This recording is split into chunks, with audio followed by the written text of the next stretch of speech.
All right, guys, welcome to the live edition of LinkedIn with my man Ron Marvo, a right-hand guy.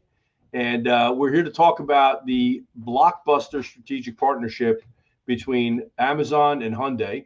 And we're going to be joined by the one and only BK Brian Kramer and David Spizak. They are both right now just getting to the back office and backstage, and we'll get them live as soon as we possibly can. But in the meantime, we're excited to talk about this because there's a lot of difference of opinion. There are a lot of unanswered questions. There are a few questions that I believe we do have the answers to. And so, Ron, I'm excited to talk about this. This is a topic that you and I have talked about, outside of Amazon / Hyundai, but, digital retailing for the past 3 years plus. And this adds a little wrinkle of complexity. And I think a big wrinkle of opportunity if played the right way. What do you think? Yeah. So, Sandy, first of all, thanks for everybody who's going to join today. It's an awesome topic. So, first of all, I think that at the end of the day, how's it going to affect the dealers, but ultimately, how's it going to affect the consumer and the dealer client, Yep. is we're going to have to wait to see. And, based on BK's knowledge and experience, we know that digital retailing, number one, isn't new. And then number two, it's not totally digital retailing end to end in automotive. You have most people electing to do some kind of virtual part and then come into the dealership. So it's kind of more hybrid than anything else. And, as of right now, if you look at Amazon's vehicle showroom site, you do have a couple different OEMs on there. But the main difference being is Hyundai is going to have that enhanced showroom moving forward into Q1 Right. 2024. But it'll be interesting to see, how it all gets handled. But right now, I'm intrigued to see what dealers and how they're going to respond. What are your thoughts on that? Well, I think it's a mixed bag, to be honest with you, buddy. I think when you got to go to the OEM level first, right? So you think about, these conversations that were being had over the course of, I'm sure, the last, 12 to 15 months as this deal was put together. These things don't happen overnight. This is, a long road that they travel in order to figure out who's going to do what and who's going to get what ultimately. And when you think about, what's in it for Amazon and what's in it for Hyundai, we'll talk about consumers and dealers after that. You have to think about what's in it for Hyundai, what's in it for Amazon first, right? Because that's where the deal begins. Sure. This is all about data. At the end of the day, this is a complete and total data play on both sides of the equation, right? So Amazon gets access to some of the consumer buy and trade cycle data from Hyundai. And I suspect Hyundai is going to get a crap ton of data as it relates to, Amazon Garage, who has probably the largest repository of vehicle data and consumer data in the business at this point in time. And what does that open up the door for? That opens up the door for their line of sight right into competitive make and model information. So they have really an opportunity to conquest buyers in the marketplace and get some really critical data with respect to, what they're going to be able to here's BK. Let's add him in.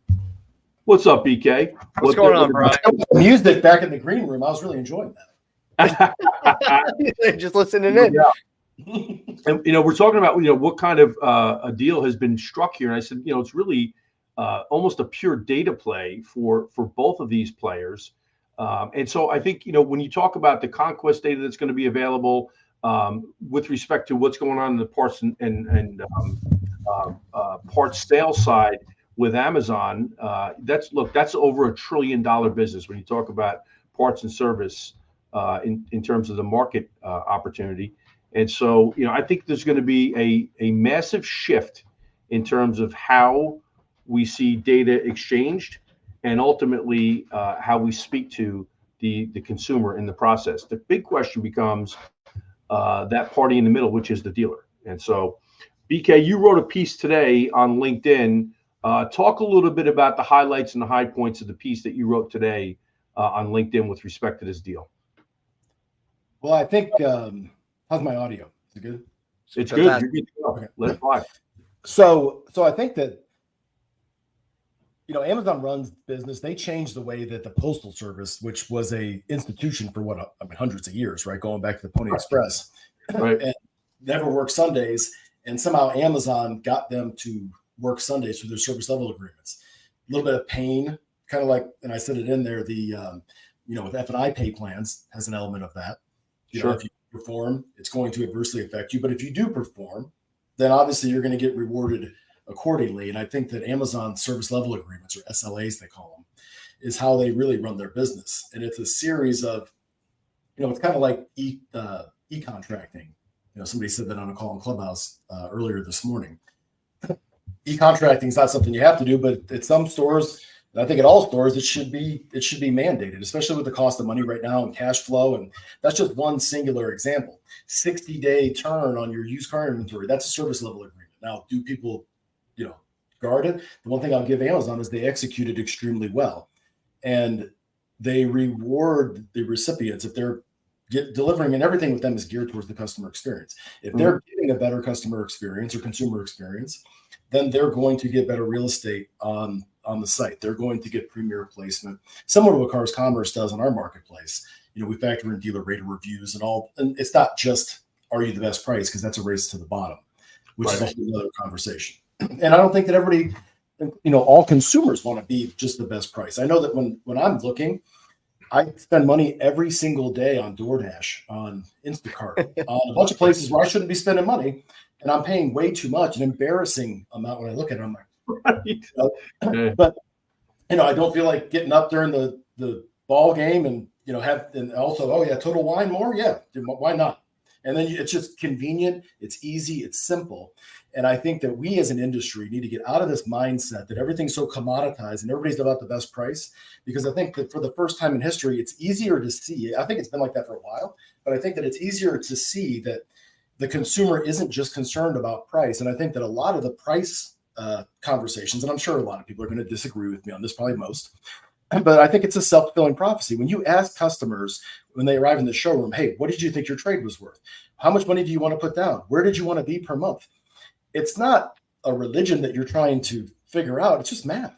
So what does that matter? If a car is $50,000 and somebody wants to be at $500 a month, why would you ask that question? Right.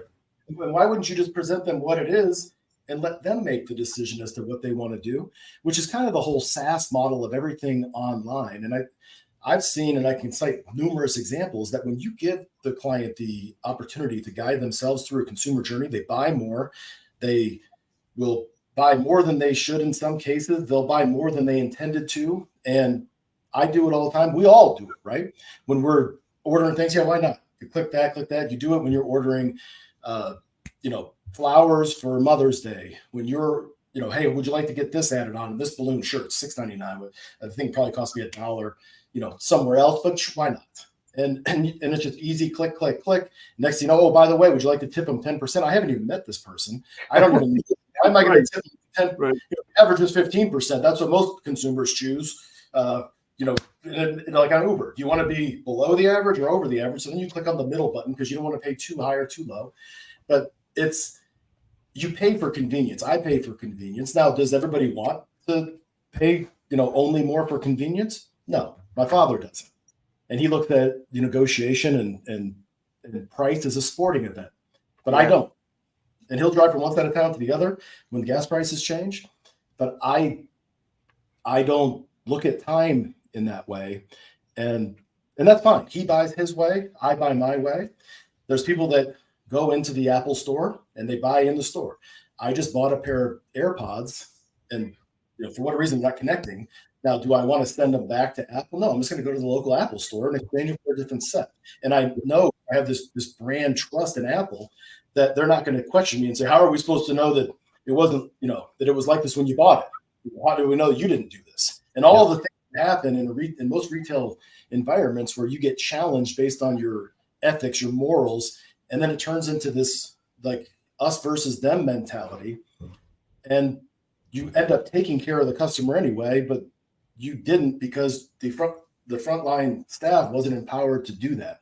So I think those are it's less about the Amazon thing and about, most people are like relieved right now. They're like, I thought they were going to sell cars directly online. Well, that shouldn't be a problem. And like if somebody puts a prime, CTA on your website, you should welcome that with open arms. Say, oh yeah, we're built for this. Yeah, bring it. and more traffic, more everything. But if you're concerned about Amazon, you got to ask yourself some other questions. Are you brittle to outside economic indicators? If the floor plan issue keeps going up, is that a concern? Is your culture, fractured, and all it takes is just something like that? And there are a lot of people that there's already a lot of stress that I see from the pay going down from last year to this year due to margin compression. The margin compression isn't the topic that I would say in this scenario. It's going to be less about competing on price, and it's going to be more about competing on experience. And that's going to separate the players from the pretenders. That's a fact. It's funny. You touched upon so many different things here. I want to kind of unpack each and every one of them. Let's start with the fact that Amazon didn't scale on price. Okay. That's not how Amazon scaled. At the end of the day, you can find virtually 70 to 80% of the items on Amazon for less somewhere else, but you've got to go to great lengths to find them very often. And you're sacrificing a lot of the convenience and the efficiency that Amazon offers. And that's how they've been able to build at scale, right? So that's one thing that flies in the face of the common preconception that you've got to scale based on price alone. That if you're the lowest price in the marketplace, you're going to scale because you'll appeal to the widest range of buyers. And that is not necessarily the case. Amazon has proved that. It's inarguable, in my opinion, at this point. Would you agree? I would agree 100%. And I think that the new search criteria, we're going through, obviously we switched from cars.com to Cars Commerce. So we're going through all this same stuff. And I would recommend that every dealer reinvents themselves the same way, because everybody needs to look at themselves in the mirror from a digital transformation standpoint. But you're just like with a car with a bad Carfax or good Carfax, the future of all of this, some people are going to go, oh man, he's really off the reservation now, but we'll see in a year or 2 years, because all the other industries have already been to this party. We're just one of the last ones there. So it doesn't, I can cite all the analogies in the world. I'm sure when Spizak comes on, he's got a list a mile long, but they're going to start filtering out like they do units. They're going to start filtering out dealers. And here's what it's going to look like. And I put it in that LinkedIn article. So everybody provides selection online, right? That's what 2003. At first, I was one of them, call for price, but I had my inventory listed, and I wasn't the pictures of that particular vehicle, and I want to spend the money. So I had a lot porter for some unique cars or whatever. They might take a picture of this one or that one, but I'm not going to take a picture of all the other ones because I don't want to spend the $7 to actually merchandise it like that and do all the things that need to be done, or actually dedicate a resource or a department to that, because that's just crazy. So now at least everybody does that, but they still don't always put the actual price or what it's going to be, but that's a different conversation. Step 2, the trade-in, which is the catnip, if you will, for consumers. They all want to know what their trade's worth. I can go anywhere. David? Hey, David, how are you? A volleyball game, anywhere in public, and everybody is curious to know what their trade is worth. So having that information, dealers have it, right? And they've willingly given it away to online competitors like Carvana and CarMax now is in the game, whatever. So every time that they can't provide, and I debate this all day long, but here's what the data says. The data says that if you don't give the customer that information, they just simply go somewhere else. And that's why there's only 43% of new car transactions having trade-ins and 23% on used cars. Right. Is because they're going somewhere else to fulfill that. If they can't fill out the credit app, if they can't upload their documents, if they can't do those things remotely, online, and in the showroom, not to say you should ignore and neglect all the showroom customers, but if you can't provide all those things, then you're not able to transact online, and they will go to somebody else who can. So instead of everybody worrying about what's Amazon doing, I would ask all the dealers and the OEMs, what are you doing on your own to white label it, brand yourselves, advertise your experience. Instead of filtering out inventory, they're going to start filtering out dealers. Do they do remote delivery? No, I want dealers that do remote delivery, remote appraisals, remote test drive, and I'll go into the dealership to do the paperwork, or the opposite of that. But if you don't provide all those different Rubik's cubes of combinations to those solutions, it's not a big deal. They're just going to go and find somebody else that will. And as they continue to go down funnel to the highest closing probability leads, you're just filtering yourself out every time you want to justify, hey, in my market, people don't really get online. Right. That same person I'm talking to is ordering Uber Eats or DoorDash for breakfast, lunch, and dinner. And they're saying that, it's not really an internet market, or, it's different demographic, different weather patterns and everything else. Well, Brian, I also relate that to what you said about in your article about restaurants through COVID, right? 70,000 restaurants that shut down during COVID because they didn't want to go to the digital side. They weren't seeing what's happening, as David said, and you mentioned in your article too, is disruptors walk through the front door. So, your little infographic that you had in your newsletter with virtual, showroom, and remote, at the end of the day, are the dealers providing the experience, the convenience, and then also some level of education, I would imagine, has to happen so that way people feel comfortable to transact end-to-end online. What are your thoughts in regards to that? Well, then you got to meet the brand promises so you don't have a fragmented experience. And I think that's one of the biggest wake-up calls that's going to happen right now. There was just a review I read on Amazon where somebody went in and the price was $3,000 different than what it was advertised on the marketplace. Right. They'll, like the post office not wanting to do business on Sundays, they're only going to tolerate that too long until you don't appear in their search. And right now it's just in pilot. But I think that we all love Amazon as a consumer, but we all don't love the discipline and what's required to deliver that level of service as a business. Brian, you touch upon something I'd really love to get both yours and David's perspective on this. But, the misconception out there is that Amazon is the world's largest retailer, and they're not. What they really are is an ecosystem or a marketplace, if you will, that provides the marketing, the infrastructure, and the ability for retailers to carry out and carry on with their business. And I really see them more positioned as a facilitator and arbiter on behalf of the consumer than a retailer. Is that what you see right now, guys? I'm just curious. David, I'll go to you first.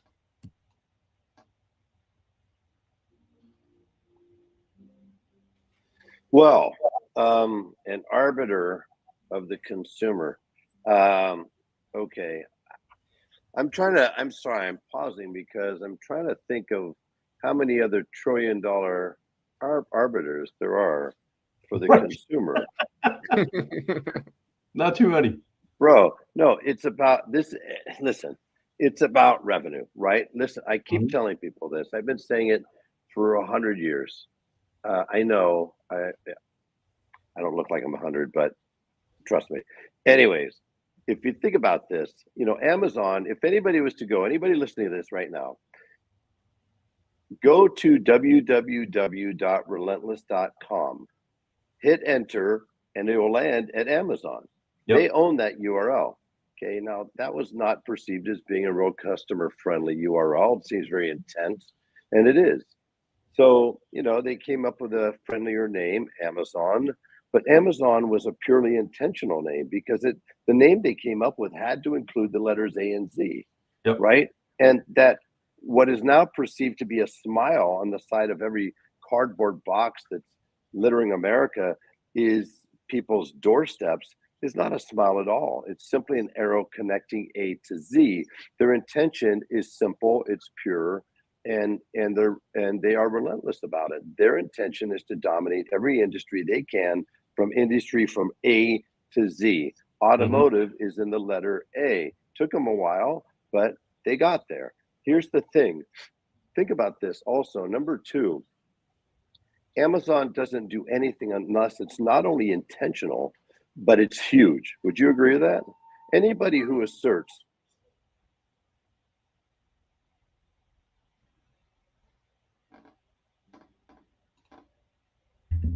We lost your audio, Dave. We lost your audio, buddy. I wasn't sure if it was actually happening. I don't know why my audio keeps getting muted.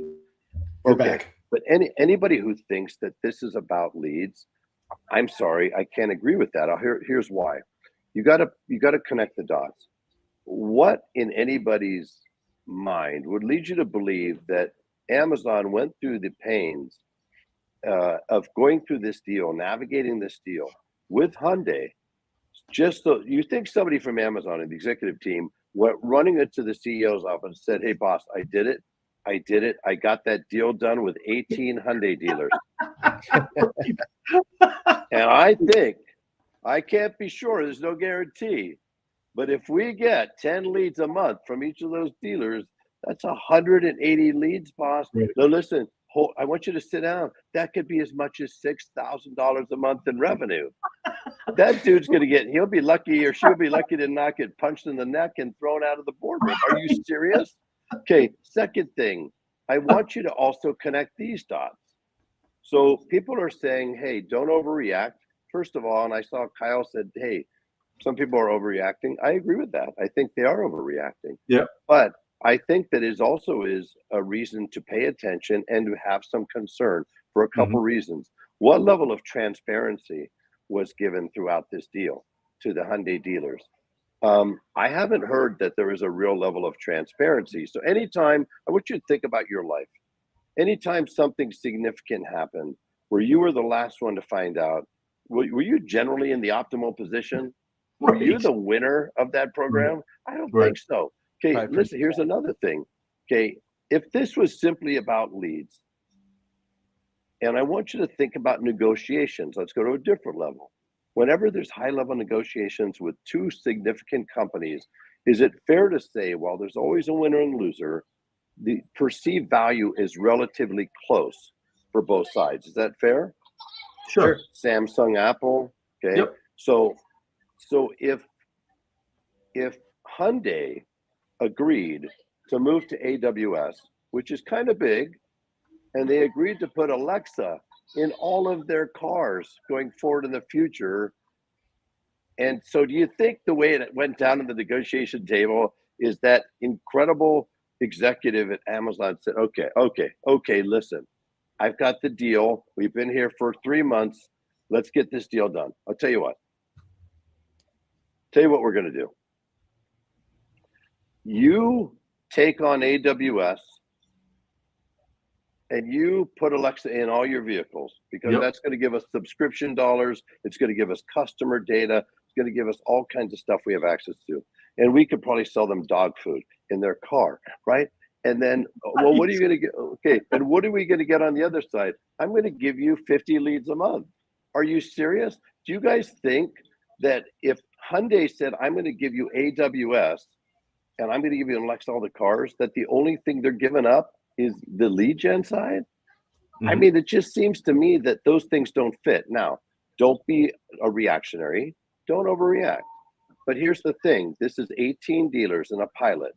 Keep in mind that Hyundai did a deal in 2018, which essentially was a swing and a miss, right? It's an online brochure. It just didn't do anything.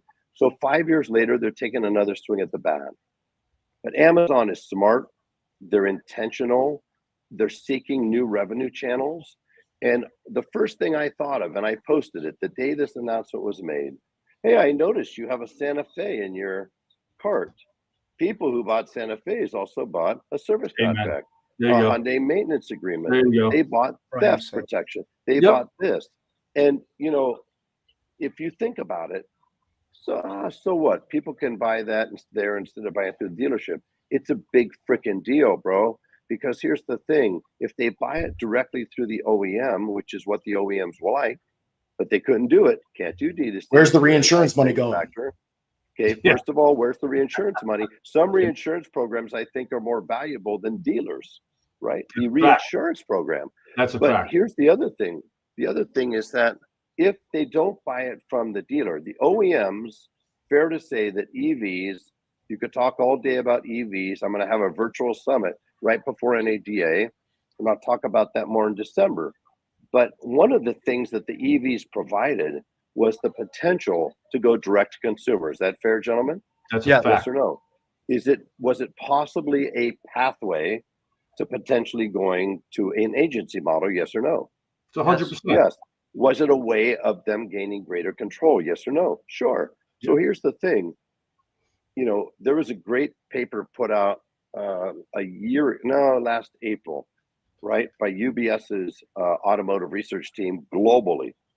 And they said that there's the potential for the profit pool to double, $200 billion double to $400 billion. The stakeholder who gains to claim most of that is on the OEM side, right? By reducing incentives, they spend hundreds of millions on incentives. By reducing money that's going to go to the dealers, money that's going to the customer, money for overproduced cars that are sitting on a lot, and everything else. So here's the thing. Wouldn't it make sense if I'm an OEM and Florida comes out with a law that says, if you're an ICE manufacturer and you previously had physical locations, you're not selling direct to consumer here. Mississippi said, I don't even care if you are a legacy manufacturer. You're sure the heck not selling D2C here.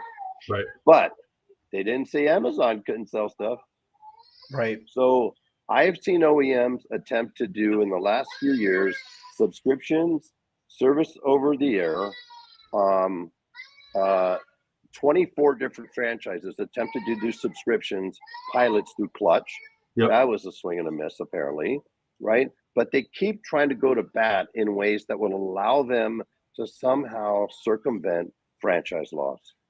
And it occurred to me, if I can't go to D to C, what if I went D to A to C? Huh. Mm-hmm. That's it. Interesting. So I could do a deal with Amazon, for example. I'm not saying this is going to happen, but I could do a deal with Amazon where Amazon then becomes the D to C. I stay out here, so I'm not violating anything, just minding my own business. But when deals happen, and if it does render F&I product revenue or any other revenue, I don't know, something tells me Amazon's going to share some of that, right? The agency model has not been working well in other parts of the globe, tons of pushback, and I'm convinced personally that they're going to end up having to back off of that particular ideal. They're going to have to go in another direction. I'm not saying in any way, shape, or form that there's a guarantee that this is what this deal's about or where it's going. But I can absolutely guarantee you this is not a lead gen deal. And I can guarantee you, if somebody signed up to say, we're going to move to AWS and we're going to put Alexa in all our cars, there's got to be a lot of money that's at stake or potentially on both sides of the equation. We'll see how it plays out, and it'll reveal itself soon enough after this. How about this, David? What does the AWS cloud platform? Well, by the way, well said, Joseph Kakala. Well said. Yes. Right. Yeah. Go ahead. So to his point, what does it unlock when they don't have to deal with traditional legacy tech stack API integrations and they can just go into the cloud to be able to facilitate? Well, you're circumventing all of that too. You're circumventing all that too. And people have to understand, please, that if a manufacturer was to be successful at D2C and they were to have a dream come true, that they could gain control of the client relationship and they could pick up those F&I dollars. Okay, the likelihood that consumers are going to give over subscription dollars to them, the way Mary Barra imagines that somehow, we're going to dive off of Spotify and Pandora and we're going to jump onto GM Audify, whatever the hell that is going to be. That's not going to happen. Are you serious? Right? It's not going to happen. No, but what I think is going to happen, David, is they're going to sell advertising in cars like Spotify. That's what I'm saying. No. That's where I'm going. So GMs, they're not going to be able to do that. Amazon does not have to disrupt the Apple Card. They don't have to take away CarPlay and Android CarPlay away. They don't have to do anything other than gain access to that data pool the way that gentleman just said. And by the way, all you have to look up this. How much does the average consumer spend with Amazon every single year? Take that and multiply that on top of the F&I income. And who knows, maybe they've got reinsurance programs too. But you start to multiply that, it's no different than when CDK goes out and buys a third-party solution, or like Reynolds bought from me. When they do that, the whole secret to that deal is I'm missing a product. Cox does this all the time. I'm missing a product. I have 13,000 customers. If I could sell this product to 5,000 of those customers for an average of $2,000 a pop, pretty good. Now I multiply that times 12, I multiply that times a multiple, and I've just increased the market cap of my company by a massive amount of money. So I think that we have to be much more long-term, much broader. This company doesn't do anything small. And so I don't think that they have free time and they just want to do a lead. What's your take on this, David? Because I've seen this with Carvana, and obviously with what I'm doing now, I see a more holistic perspective of what's going on. dealers can do this on their own. You and I have talked about this.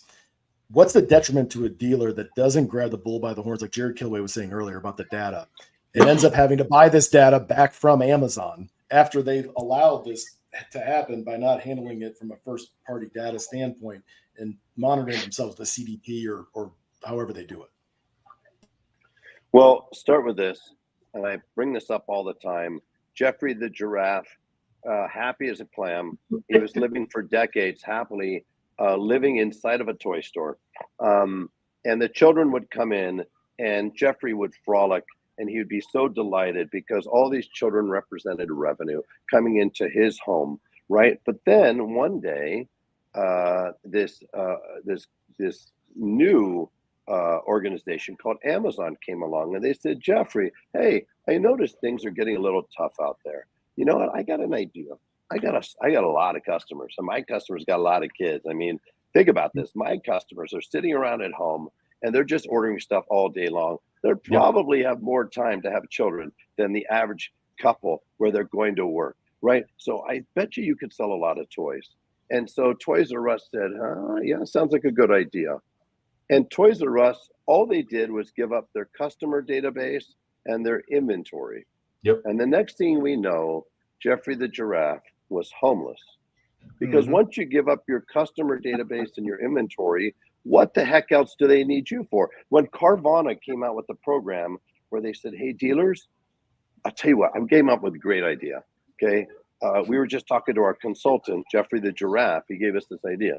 So he said, hey, dealers, send us a list of all your inventory. We'll post it on the Carvana site. You can keep the recon money, right? It's the least we could do for paying the auction fee and the logistical fees. You keep that. We'll take the client. Floor plan. Take the F&I. We'll take the F&I. We'll take the client. By the way, thank you for allowing us to move into a direction where we no longer have to go to 55 different freaking auctions to try to find cars to populate our inventory. We'll use yours, right? We'll use and we're going to market to them every single month. Let them appraise their cars online. Let them live in our ecosystem. We don't pay for right. We don't pay auction fees. We don't pay logistics. And if you think about it, most dealers were smart enough to go, wait a minute, this sounds like Toys R Us. If I give you my inventory and I give you my client database, what does anybody need me for? Yep. Guys, think about this. I was just saying this earlier today. There's a really interesting thing, happening right now in the world. If you think about it, who's the king of social? Zuckerberg, right? Zuckerberg has the ability to reach billions of people and even to infiltrate their brains, depending on how much you believe about algorithms. Okay, but he's got big reach, right? Then you have this fella named Musk. Musk is not only the biggest dealer, the richest dealer in the world, rather, but he also happens to have a pretty good command of communication systems. Lost your audio, David. The United States government and countries around the world are using Starlink. Is that fair? That's fact. This is no ordinary car dealer, my friends. Okay, now we have Sam Altman.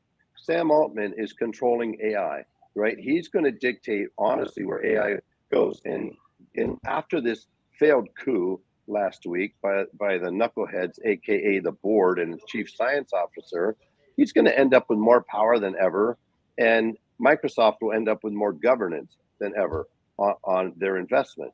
Then if you add that to the mix, in a couple of other layers here, the world's getting pretty freaking interesting. And there's a lot at stake here, which is why you're seeing, Jeff Bezos, king of e-commerce, is another one, right? Google, king of search. So you got king of search, you got king of e-commerce, you got king of AI, you've got king of communications, and you've got, which one am I missing? Which one of the five horsemen am I missing?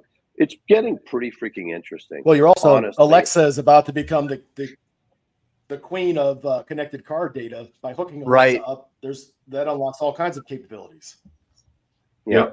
So I just think all of this is interesting. On one hand, we shouldn't overreact, but on the other hand, is the one worst thing. Steve Apicella just brought it up. Yeah, there you go. The one thing that we cannot do, we cannot overreact. But the thing we absolutely cannot do is put our heads in the sand and say, "Oh, that's no big deal. Everything's going to be fine." whatever's going to happen, I can promise you this.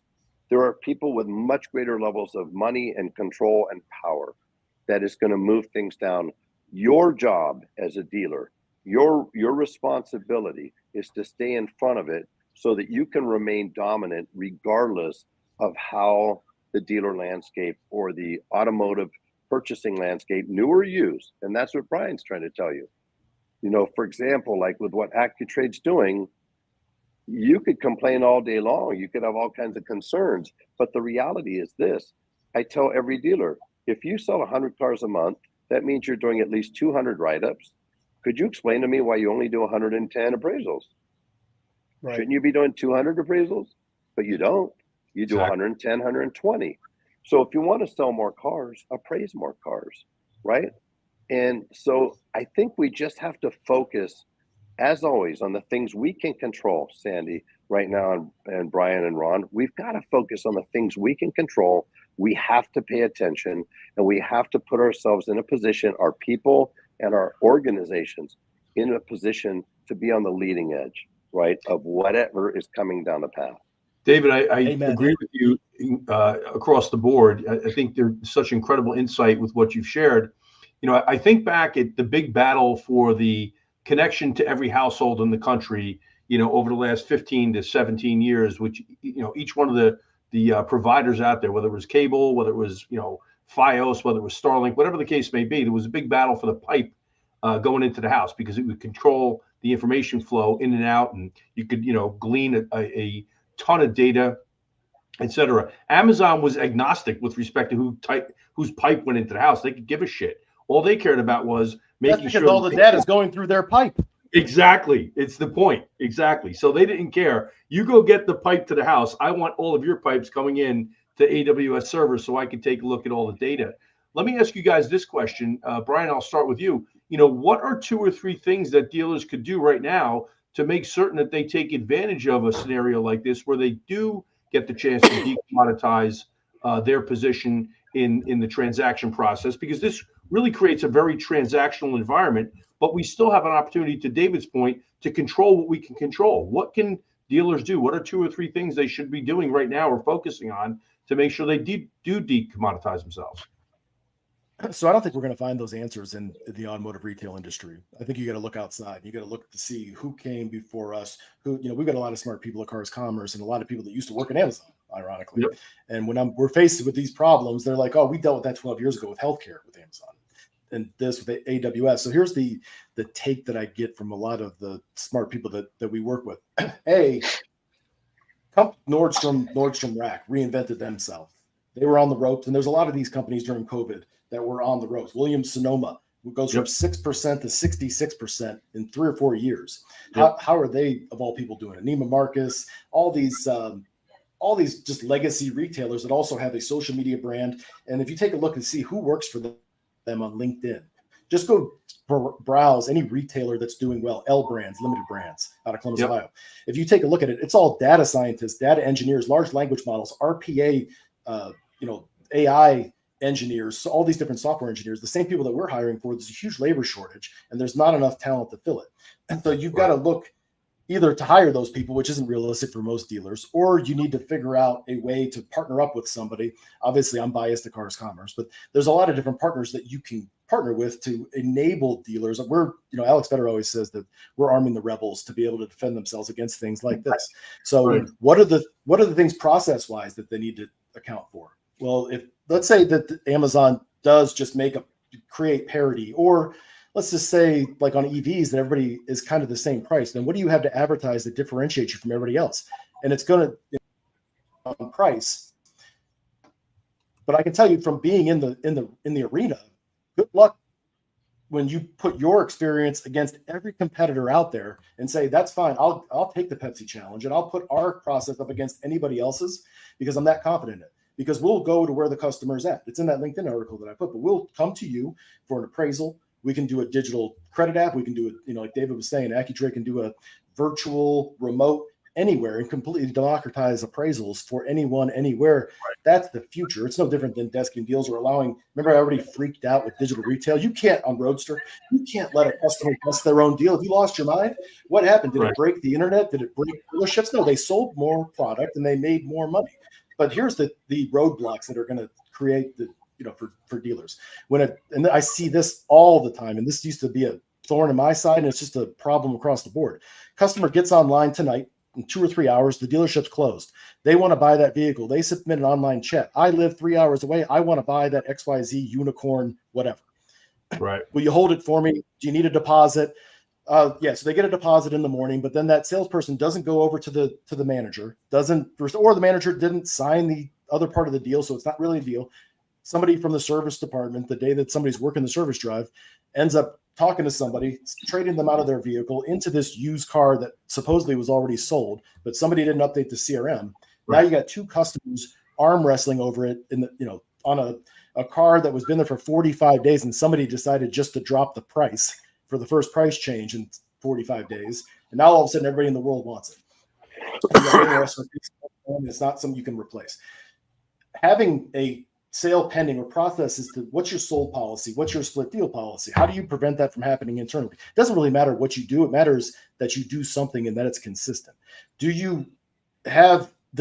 your online process, everybody goes, oh, you got to have it online to in-store, clicks to bricks. It has to mirror the process and be seamless. Yeah, that's one thing, but do you have the same pricing online as in store? Do you have the same process? Because that's really the exception that I find, which is surprising, not the rule, is that in the showroom, it's and I used to be guilty of it too, completely different process than it is online. It's not cohesive. So it's confusing, not just for the customers, but the associates. So if Brian, to that point, streamline you streamline it internally and then.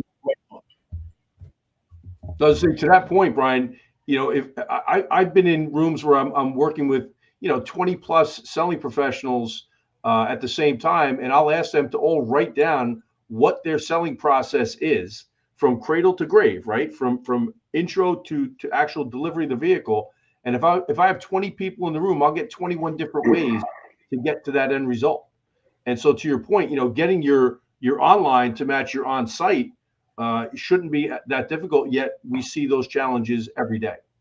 Sandy, I think Cliff Banks' question here. Yeah. Go ahead. Well, Cliff Banks' question here kind of leads to that. Will Hyundai force all of its dealers to participate in the Amazon initiative? I think a bigger question. And the answer to that is not all of them. They'll all have the opportunity, but they all won't. Correct. Yeah, I think, and therein may lie some opportunities for dealers, to be honest with you, that we don't know. We don't know how this thing's going to play out. I think a big question is, why is Sandy in a background that makes me want, I hear Bohemian Rhapsody in my head. I'm waiting for him to say, Scaramouche, can you do the Fandango? I'm just wondering, can you do the Fandango? I don't know what the Fandango is, but it sounds pretty tasty. Now, here's the thing. I think that, again, these are companies that are incredibly intentional. They invest a ton of money, a ton of time, and a ton of resources. Yep. I think Cliff brings up, as always, a very salient point and a viable point. And I think it's highly likely that I won't say that they're going to be forced. I don't know that you're going to be able to force them, but you kind of can, right? You may be able to do things indirectly. So you're not necessarily able to force dealers to do everything you want to do in an overt manner, but an overt manner. Maybe you don't show up in the listings. Maybe you don't get preferential placement. Yes, you don't know. You don't know. So it's going to remain to be seen. But Brian brings up some good points, and I think it's really important. Again, and I thank a couple of people for going deep on my quote this week that disruptors don't break down walls; they walk through open doors. And what I mean by that is that they walk through doors and they see opportunities that the company or industries themselves have not acted on for years. The companies that's the incumbent, like the taxi industry, failed to respond appropriately and quickly enough to what customers are looking for. We don't really enjoy driving in your dirty, filthy little cars, and I can't read the name of the person. They've got, like Jerry Seinfeld used to say, 52 letters and there's only one vowel. So I don't even know who to report if something went wrong. But the problem is, I'm in a dirty car. I can't pay the way I want to pay. And so, Kalanick comes along and says, pretty big open door. I'm going to walk through there. Airbnb, pretty big open door. I'm going to walk through there. FedEx, Amazon, these are all open doors that existed. The great Jay Abraham, used to tell me decades ago that most breakthroughs, occur from outside an industry, like Brian just called out, not inside an industry. Correct. So it's going to be, I don't think our industry has ever been more interesting in my 43 plus years that I've been doing this. I think it's fascinating, and it's likely to become more fascinating. As it does, it's going to demand that we do a better job of paying attention. It's going to demand that we are highly engaged, more engaged than ever before. But here's what it's going to demand above all. Like David Gonzalez, who's the GM of the greatest Mercedes dealership on planet Earth, Fletcher Jones, for probably the better part of 30 years in a row. Yep. He says, the only focus they have with every client is absolutely delivering the most superior experience of their life. Right? Bingo. Because you can compete with different models, you can compete with features, you can compete with OEM programs, you can compete, against other models. But if I deliver the most spectacular experience you've ever had, you cannot compete with that IP. That IP is more valuable than any IP that Amazon has. I'm only going to go to Amazon if things are so bad, it takes so long, it's so painful, that I would rather go get no service than get bad perceived for service. I'd rather have a rather plain vanilla, no big experiential, great outcome than be able to go and torch 3 hours of my time or 5 hours of my time and 5 different visits. You were just talking about online, digital retail. Don't get me going there. You can't, there should be a law that says you can't call it digital retail unless you prove to me you can retail something digitally. I mean, hello, what can I keep saying this is like going on Amazon, buying a book, checking out the book, paying for the book, and then they have a screen that comes up that says, come by and pick up your book at the closest bookstore. Yeah, right. What the frick is that? Right? David, I spoke with Brian. I spoke with Brian earlier today, and we had that exact conversation with respect to, the fact that at the end of the day, we don't simplify processes on site. And it speaks to exactly what you're talking about. If we were to deliver the kind of experience that the consumer is not just looking for, but they demand, at the end of the day, they have the right to demand it because their dollars do the talking, and their decisions also how are they do determined business by everywhere else. Correct. I like what Carson, by the way, I like what Carson Henry just put up there. Are we perhaps giving this 100-person team, this fragmented team, this new team in autos way too much credit? We know that their ads came out a few years ago, and we had some agencies touting it as like the greatest thing ever. And I haven't seen it do a whole bunch at all. I certainly don't see any dealer in America focusing any significant percentage of their ad dollars to Amazon. I don't. So just because you are a $1 trillion company doesn't mean it's a slam dunk. He is in the bowels. He's in the bowels of this. Correct. But I will say that if you have somebody like I had with Jared Kilway that can take that data, because it obviously is the best, some of the best first party data, obviously after Cars Commerce, I'm biased. So because they're also shopping for cars, but their consumer data is so rich that if you can combine the two and you can then remove your first party data and you have people in-house, which is what everybody needs in order to make that actionable, that's how you unlock that. I think, and you tell me what you think, David. I think that many agencies don't know how to unlock it. I think that you're like any other family member who loves their family with great devotion. And I understand why you love the Cars Commerce family.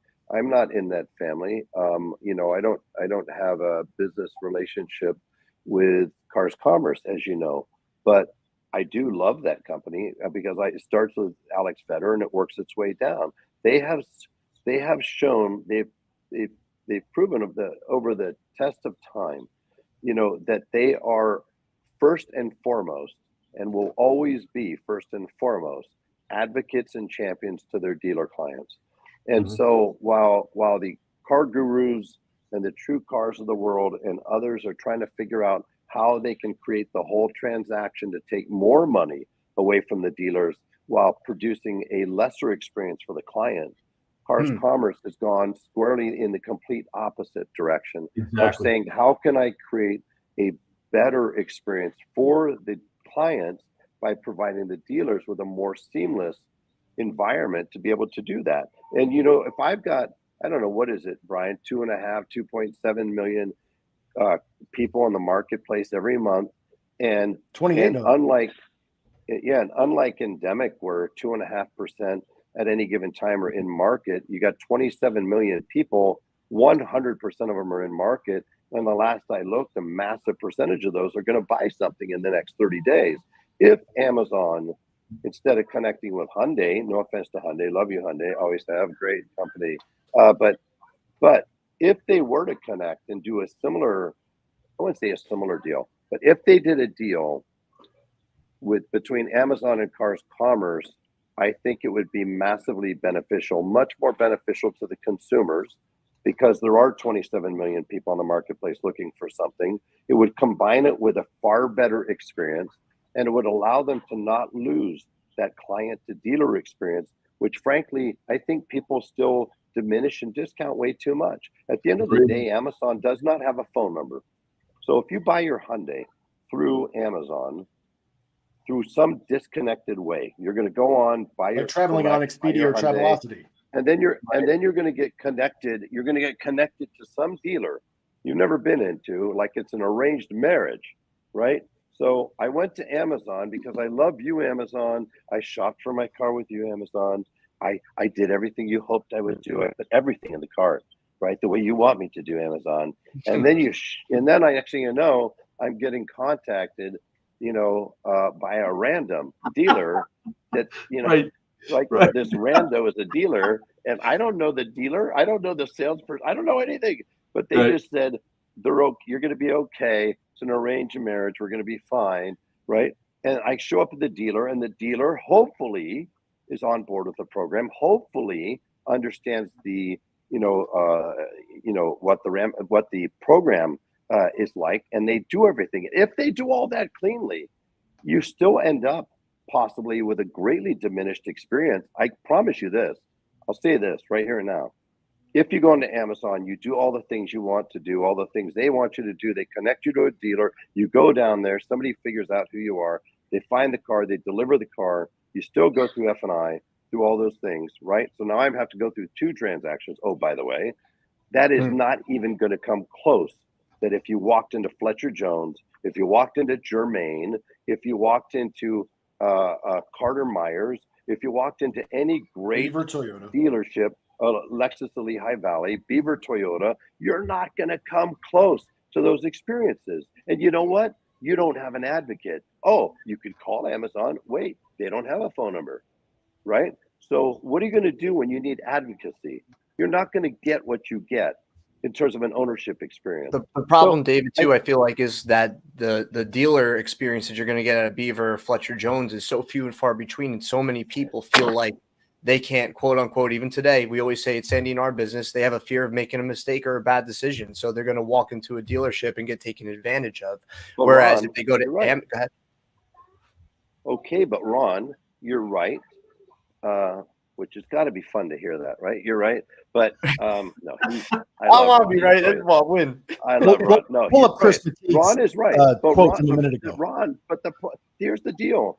Then that's incumbent on the dealer, and it's up to them. And if they fail to step up, there's a reason you lost that customer. 100%. Shame on you. But if you step up the way Patrick Abad's team does, the way Jermaine's team does, and Nif and that team over there, right? The way Steve Germain's family over there does, the way the Carter Myers team does, and so many other great dealers, Fletcher Jones, and so many others out there, then you know what? You're going to get that experience. And if not, those dealers will continue to dominate, Amazon or not. period. Let me put up Chris I think I'm going to say it the right way. McTague's comment, and I'll read it. It says the auto industry has had a decade to address this, and they haven't. We have compared customer experiences to Amazon for that long. If you think Amazon can't figure out the largest retail process, then you are part of the problem, and prepare to be beaten by Amazon. Finally, I argue that Amazon will take significant business away from Fletcher Jones. Amazon just does it better. You want to respond to that? Chris McTague, I agree with the majority of those statements. There's a 0% chance that anybody who's looking for a Fletcher Jones experience is going to want to get dumbed down to going into a shopping cart and not gaining the best parts of that experience, the relationship with those people who will become their advocates that will enhance their ownership experience. So I like a lot of the stuff that you said, but I don't agree with that. They're not going to hurt the Beaver Toyotas of the world, the CMAs of the world, the Germains, or any of those types of dealers that are the highest performing dealers on the planet. They're just not. What it'll do, to be honest with you, David, in my opinion, is it'll do the exact opposite. It'll actually elevate them. It'll actually with those dealers, because Brian, you and I 100%. Talked about it this afternoon on the phone, and when I mentioned them as an arbiter, that's what I was referring to. They'll be the arbiter of what the level of service and experience is going to be for their consumer, right? Ultimately, and if you don't meet those criteria, you're going to be there's going to be a punishment associated with it in the form of maybe a lower profitability margin, but there'll also be less leads sent your way. Whatever the case may be, they'll have an opportunity to. I think this is an opportunity to make more margin because it's becoming not about price. You're not, like David said, you're comparing your experience to somebody else's. Correct. Now, once I was in a position where we had that dialed in, I would take that challenge every single day because, like David said, you're basically eliminating your competition because there's so few that are willing to put the culture in place to build and sustain it, and the discipline to guard it. Yes. And if every dealer just put as much energy with all these podcasts like this one, or all the posts like I did earlier, or all the chatter that's going on about Amazon and what it could do, if everybody took that same ball of energy and invested it in trying to do a customer journey map and say, what does our current customer experience look like? And what should it look like? What's the perfect ideal outcome, like Disney does? And what does it look like today? And you see those gaps, that's what you attack instead of trying to defend why this isn't going to be a big deal. Yeah. So listen, by the way, Dusty, you got to give these guys credit because these comments have been great. They've been rolling in, and Dusty's right. If you say you have a red carpet biking experience, you better have a freaking red carpet. Well, listen, Sandy, I'm going to leave you guys with just two things, just food for thought. So Salesforce in recent times, fairly recently, has really worked to penetrate the retail auto industry with their CRM. Right now, they were able to do that at literally every other vertical out there, and they've been trying, but time and time again, I love Mark Benioff and a lot of things that Mark does, but brilliant company, but they have not been able to blow that wall down, not because they don't want to, not because they're not smart, not because they're not sophisticated, but because retail automotive is different. Right. And you can't take a cookie cutter blob of clay that you could put in other verticals, and then other verticals can hire a Salesforce expert to customize it. That doesn't work effectively in automotive. Microsoft attempted to come out with a DMS years ago. That was a swing and a miss. Right. Yep. Apple has been working on their car, Project Titan, for probably a better part of a decade. Yeah, right. That's not going anywhere. They've had more turnover, right, than a Yugo store, right, in the 80s. So it doesn't mean just because you're big, you're automatically going to get there. Second thing, if you look up the list of the companies that were on the S&P 500 in the year 2000, okay, 50% of them are no longer there. Right. Guys, change is inevitable, okay? And all it means is that we are in a hyper-competitive environment. It's a more competitive environment than I have ever seen in my lifetime in retail automotive and outside of retail automotive. So I've been saying this also, get all in or get out. If you're not all in retail auto, all in with development of your people, all in with better recruiting and retention processes, all in with the client experience, you should honestly think about getting out because things are getting hot. and it's not going to diminish. This is the easiest, dealers, this is the easiest environment you will ever see for the rest of your life. I promise you that. I didn't say it's the best. It's the easiest as far as the competitive set. It will get more competitive. It'll get probably more complex. The best of the best will remain the best of the best. And how do I know that? If you look at the other half of that S&P 500, they're still standing. They're still standing. So Microsoft was one of the top 5 most valuable companies in 2015, 2020, 2023. Why? Because they reinvent and they pivot. Apple was worth $300 million when Steve Jobs passed away. They're worth $3 trillion today. Why? They reinvented. By the way, the number 2 revenue source at Apple, it's not iPads, it's not computers, it's services. Oh, where does services come from? Data. Okay. So guys, as long as you pay attention, as long as you are as energized as you really need to be, as long as you continue or make a new commitment, frankly, to develop your people at the highest level, the way they do at Germain or Carter Myers, for example, at Fletcher, if you do those things and you are committed to elevating, reinventing, rethinking, relearning, you're going to be just fine. It's not, and I've said this all the time, we have to stop thinking about everything in terms of good or bad. It's good or different. Period. So embrace different. And if you can embrace different, you're always going to be in the game. I guarantee you. Amen. Thanks, Sandy, for putting this together, by the way, brother. Well, listen, I appreciate you taking the time. Ron, I know it's always a pleasure. inconvenient because you're sitting in the doctor's office, but I appreciate you and Brian taking the time to jump on. This is a big deal. And I would encourage everybody. David, thank you, by the way. I appreciate you. We got to get Cliff on the next one. And by the way, I would be remiss if I didn't say this. You know, Cliff Banks, who's obviously been a very renowned, highly respected journalist, as we know in our industry, for the better part of 30 years, and a good person, awards, and just such a solid person. But he also has, you know, if not my favorite event, like one of my top events. Personally, it's a favorite of mine, and it's Autovate. And I was just talking to a couple people, Cliff, today that are intending to be there, and I'm looking forward to meeting up with you, meeting up with them. You know, these are people that literally are going to, I promise you, shape the direction that we're going to go in the next 5 or 10 years. These are investment bankers. These are VCs. This is private capital. This is family, big family funds. This is dealers. This is vendors. This is innovators. And so if you haven't got a ticket, I would love to have a chance to meet people there and have some of these deeper conversations. I don't know if you're going, Sandy or Ron, but it is worth a trip across the country. I know it's not New Jersey. It's only Scottsdale, right? It's not, right? So I'm a fan of both Cliff and the event, so I couldn't agree with you more. My calendar does not allow for it this year. I've been in the past. It is a magnificent event. However, your favorite event is Business Bourbon and Cigars. Mastermind. You know, that is as a strictly a dealer event. It is the best of the year.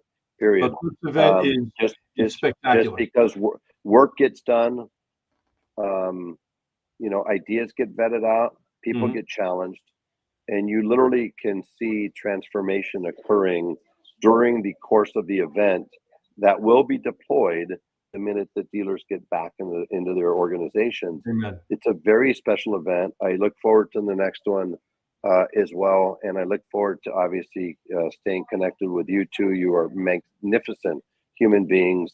And one of the two of you is in spectacular shape. And I would never want to fight in an alley. And the other one, an axe though, David. We know that.